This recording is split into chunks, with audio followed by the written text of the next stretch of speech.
Hello and welcome back to the channel. Hello. So we are about to head out to the property. It's Thursday here. I've got the day off work, which is good. Yay. And it's blowing a gale as normal. So it's going to be interesting to see. That's part of the reasons that we don't record heaps and heaps of videos is because we don't have a crazy good camera with the big fluffy microphone on it. We tried the little separate voice recording type things and it just is so much work to try and overlay the video to the audio. It's just ridiculous. So we only record when the weather is good, but we haven't had a video in a long time, so we are just going to take the camera and hope for the bloody best because we need to put a video out. We might just do a bit of recording voices in the shed or something, just to, and then do a bit of videoing to show you what we're doing. If there's a lot of music, that's why. But I think first up we got to go get some water for us. Because I don't really like drinking the tap water or the tank water. I don't like frogs and I don't like toads, and the fact that I've seen frogs and toads sitting up in the top of the tank, like, that just freaks me out. I don't want to be drinking frog pee water. Yummy. Even though the frogs probably pee in the town water and all that sort of shit anyway, so, you know, it's just a mental thing for me. So we're gonna go get some water. We've got some snacks. We've got some mandarins to sustain us throughout the day. It is winter. I think we're in the third day of winter. Fourth officially. Fourth day of winter here in Australia. So we are definitely feeling the winter blues at the moment. The sun is going down way too quick. We're not getting enough time in the afternoon to do the things that we want to. So today, with Michael not being at work, we should be able to get some things not completed. Let's finish some things off. Like what? The fruit trees, finish them off. Yeah, we've been building the bottoms around the fruit trees. We've done half of them. We've only got a few more to do. Maybe plant some more seeds in the veggie gardens. Yeah, I want to plant some onions. The seeds that my sister helped us plant the other week, or the other month, have all sprouted. So I've gone through and I've planted seeds where they haven't come up. We've also got some peas that have come up. We've got some sunflowers that are looking super pretty. We've had our first flower on our strawberries, which is crazy. Feel like we've been waiting so long for that. But yeah, there's just a few things that we want to get done. So we're going, what? Michael's sitting here like this, like telling me to hurry up because his arm's dying. It's like, no. No. So we're gonna go get some water and go to the petrol station and then we will head out to the farm. Let's go. Let's go. That's probably a better angle than the last one, isn't it? Oh, now you tell me now I don't have my arms up there. Are you gonna say that all again? Hello, welcome back to the channel. This is take 2, by the way. We'll just keep the last one.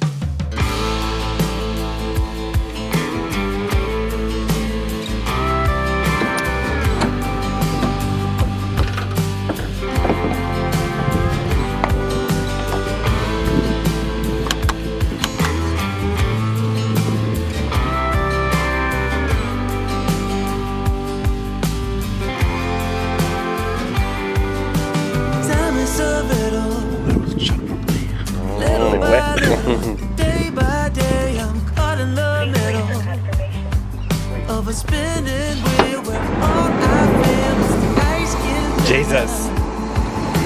Step by step, day by day, I'm fighting a winner. Pushed around, I'm nowhere bound, no solid ground. Yeah, here. How can I get back? Yep. How can I be strong? All I do comes out.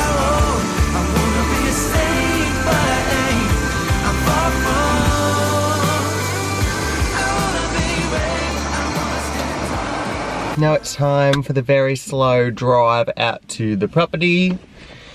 I like to drive. If Michael and I are both going out to the property together, I need to drive the car when there's water in the back because he freaks me out. He just doesn't drive like super slow. Like he takes corners too quick and I'm like, there's freaking water in the back. Like, we're not gonna roll. I'm like, slow down, slow down. So that's why I'm driving, because I'm a better driver. Whether he likes to admit it or not, I'm better. Isn't that right, Michael? What's that?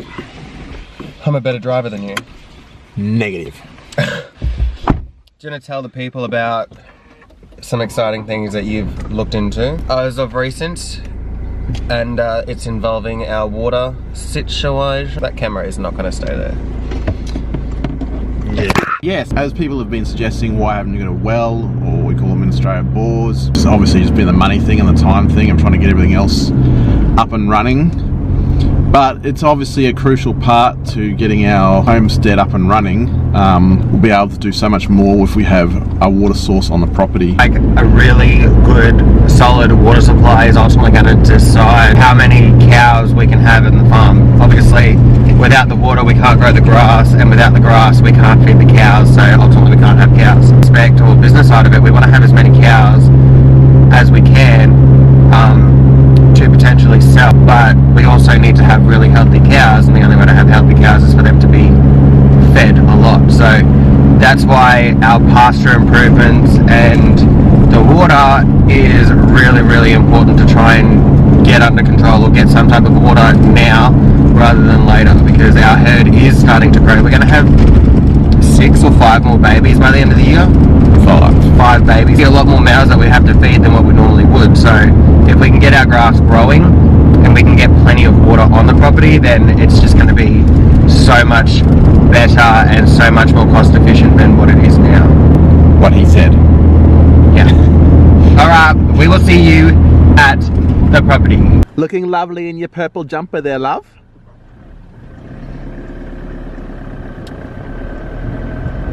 Bye. Just trying to get on camera. Oops, don't hit your face on the friends. Nice and fairly tame. They're beautiful animals. Clash is one of my favourites. Go on, Mighty.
Guys, so the wind is blowing a gale like we thought it would out here, so the audio is probably not going to be the best unless we're in the shed or behind something, which is quite hard when you're on the property because it's very open and wind just gets everywhere. But so what we've done is we've let our chickens out, we've collected the eggs, we got 4 beautiful eggs today. They're quite big, they just look really good, so I'm happy about that. I've done the chickens water, I've fed them. Michael did you let the cows out? Mm-hmm. So Emoji, Mighty and Newsflash are all in their own little paddock. I did film it, but how well the sound comes out, I don't know. Oh, okay. If you didn't see, it's obviously because the audio is too bad, but they're out strip grazing next to their paddock. But we're going to go down to the vegetable garden now. It's getting very hot, so I'm going to take my jacket off. Michael. If you get it from the store, you can chop the top of this, plant the top part in the ground, and then a new pineapple will literally grow on top of that in like 2 years though. It's a very long thing, but if you can grow pineapples from home, why the hell wouldn't you, honestly? Pretty cute looking plant, but yeah, give it a go if you want. This has actually got a little bit of green stuff at the bottom. I don't know if that's like mold or if it's just a little bit of growth on the plants or not. Normally when you plant these, they don't grow from there, they grow from this. So I don't know if this is roots growing inside of this and coming out the bottom. We're not sure, but we're like, hey, let's just give it a go. We don't have anything to lose, so we're just gonna plant this entire thing in the ground next to our strawberries and give it a bit of a water here and there. Most likely it probably won't come back, but who knows? We don't have anything to lose, honestly. We're just gonna plant it, so see what happens. So if you wanna follow along the pineapple adventures, then keep watching our videos and see what happens. Well, I don't think it's done too well to that's literally just... I think it's cactus. I think it is cactus. Oh. I think it won't hurt to throw it in the ground and see what happens. Yeah, let's do it.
Okay guys, so all of our trees in the fruit forest have had the bottoms all built back up on top. Over time the soil just washes away, so we built them all back up, and then we're gonna go head over to the cow paddock and pick up some cow poop.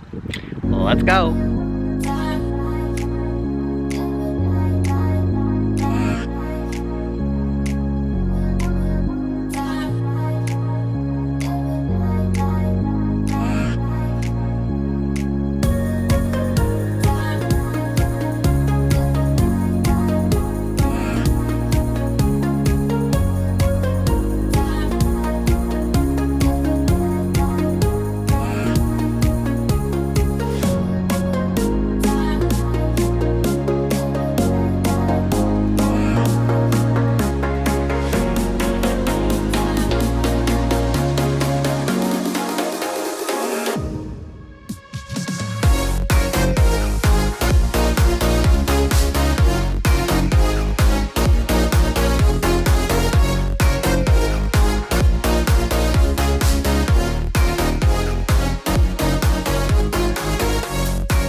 Okay, so we've got our cow manure bagged up, ready to sell. Bargain, Bilcararized manure, $5 a bag, come and get some. Drum here, nicely fine mashed up, which we're going to spread around the top of the fruit trees. So we'll spread around the top of the fruit trees, and then we're going to put water, and then I might mulch it tomorrow with a bit of sugarcane mulch. So that's the plan. So once we've done that, we're going to take the water on the back of the ute over to Norman's original paddock, where Michael's been poisoning all of that grass.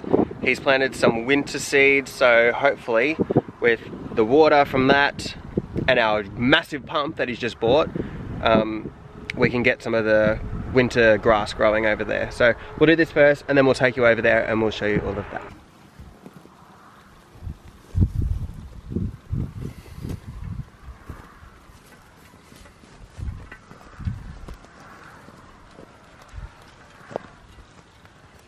Perfect.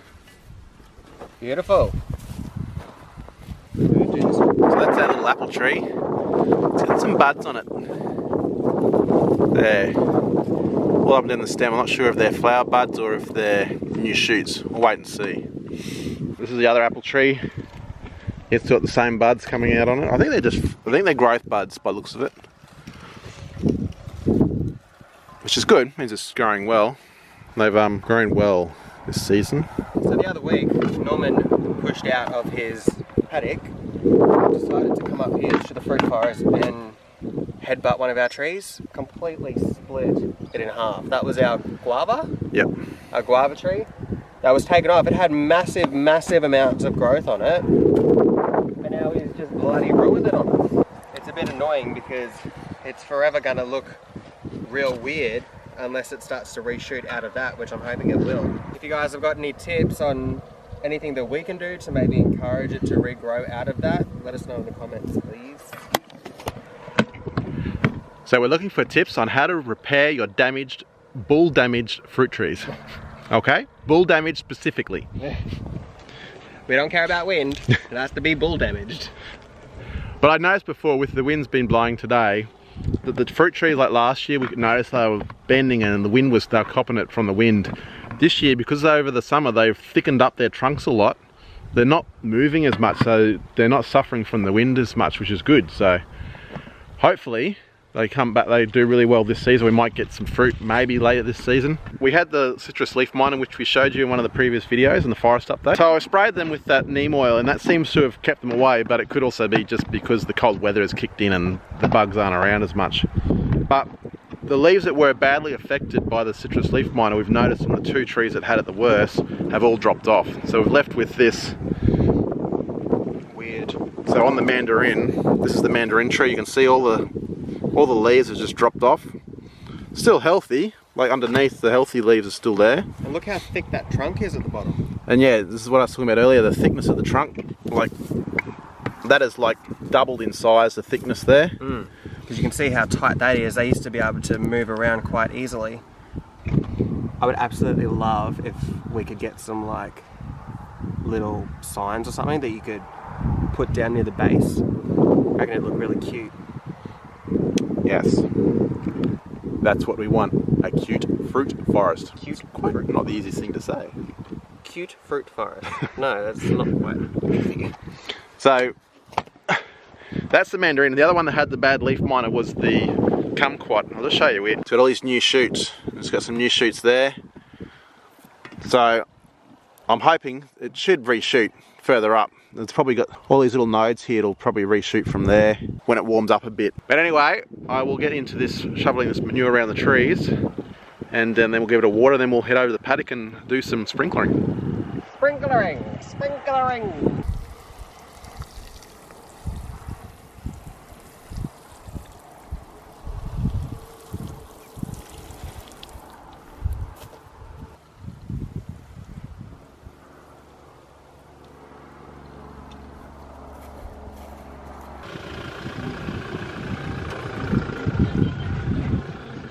Alright, so we're in the Norman paddock. So this is the paddock that Norman was originally in when he first came here. So the paddock has been called the Norman paddock. What we're doing here is we're trying to improve the pastures by killing everything that's in here and then reseeding it. So we've basically killed it. As you can see here, it's all pretty dead. I mean, the rest of the place looks like that anyway, but the grass is all dead. I've got a few areas which are still green, which I've got to go through and respray. But majority is dead. Then what we've done is, once it's all died off, I've gone through with the harrows and run over that, stirred up the dirt a little bit. Then I've thrown down some seed. Now the seed we're trying to grow here is a winter growing grass, and it's called prairie grass. So it'll grow between now and when it starts warming up again, probably November or December, and then should die off completely. Once it dies off, then we can plant with summer seed in it, and the summer seed, the Rhodes grass, will grow during the summer, and when it slows down over winter, the prairie grass should, after it sets seed, regrow up and come through and then have grass growing through the winter. That's the plan. We'll wait and see how well it works. So at the moment, this is the irrigation line which I've set up, which I've created. So it's just a poly pipe running up to, I've made these little, you can buy special pod, but they're a little bit expensive, and so these are the little sprinkler heads I've made up. So basically the water just goes through them and out these nozzles. So these are 360, so they're going to do a full circle. I've got 2 of these spaced apart. They're probably spaced a little too far apart for now, but it'll do. They probably won't put out enough water. Ideally, there's not enough water to get it all germinated, but it's going to help until we can get some rain, hopefully. We've only seeded a third of this paddock, or probably not even quite a third, maybe about a quarter of the paddock. If I can keep watering that a couple of times a week, then hopefully the grass might start to grow there. Hopefully we get some rain in the next couple of weeks and it'll be better. But for now, it's just a sort of a temporary fix until, obviously we're limited with the water. Until we get our bore or when we can pump out of a dam or something, then we're sort of limited to running off the IBC from the water station. So that's what we're going to do now. It lasts about 20 minutes to pump it all out. This is the pump that we're using. It's a little firefighter pump. So it's quite a bit of power behind it. It's just a petrol pump. So your suction line, suction hose goes on here, and then onto the IBC, and then we connect the end of the irrigation hose onto this side. So we'll hook it up, and then we'll fire it up and give you a look, see what it looks like.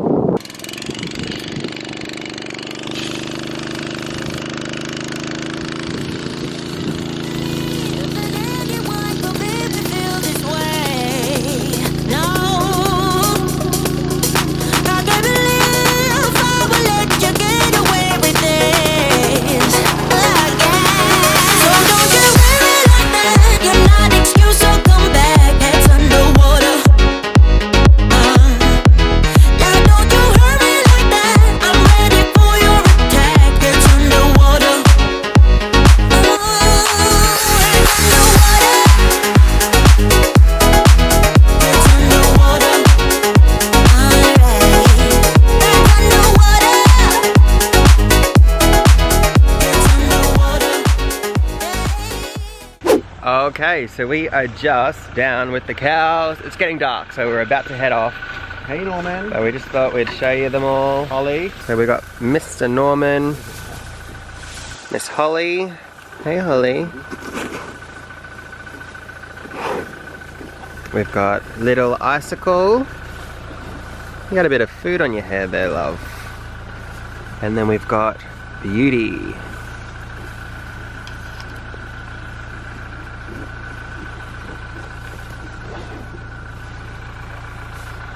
Hey Norman.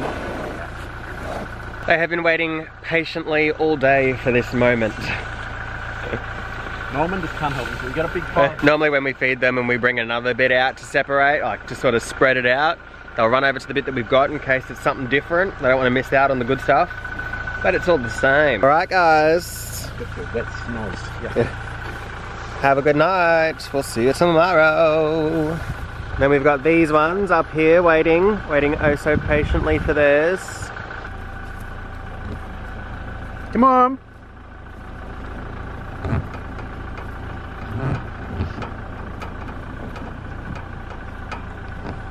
So here we have the calf paddock. So Queen Bee here at the front. Our firstborn, she's nearly a year old in a couple of weeks. Hey Queenie. Oh, Miss Keller, the Speckle Park. We missed her birthday the other day. So she's just turned 1. So her and Queenie are almost the same age, and you can obviously see the size difference, a little bit of difference. Miss Keller weighs 300 kilos, a bit over 300. And then we have the 2 little ones. So on the left we've got Newsflash's little steer. And on the right we have Emoji's little daughter, Quickstep. So they're still, what are they there? They're about 8 months old. So another 4 months before they're a year old yet. Queenie is just like a mum, her big guts. So Queenie's mum is Holly, that we just saw with Norman. And Miss Keller's mum is Michael. But Miss Keller has just been, I got the registration papers for her the other day. So she's now registered as a purebred Speckle Park. Anyway guys, that is it from us today. We hope you've enjoyed this video. Sorry, it probably was a little bit jumpy just because we couldn't record heaps, obviously the wind, but as the sun goes down, the wind tends to die down as well. But yeah, that's it from us. Hope you enjoyed this video. Not too sure really. It's a bit of a mixed mash. Bit of a mixy type video, but sometimes that's just what you get. Anyway, it has been a fantastic day here on the Bill Cara Homestead. We've enjoyed having you here. If you enjoyed this video, then feel free to give us a big thumbs up. And if you haven't already, subscribe. It's free, so yeah, come and join the Bill Cara bandwagon. Anyway, bye-bye. Au revoir.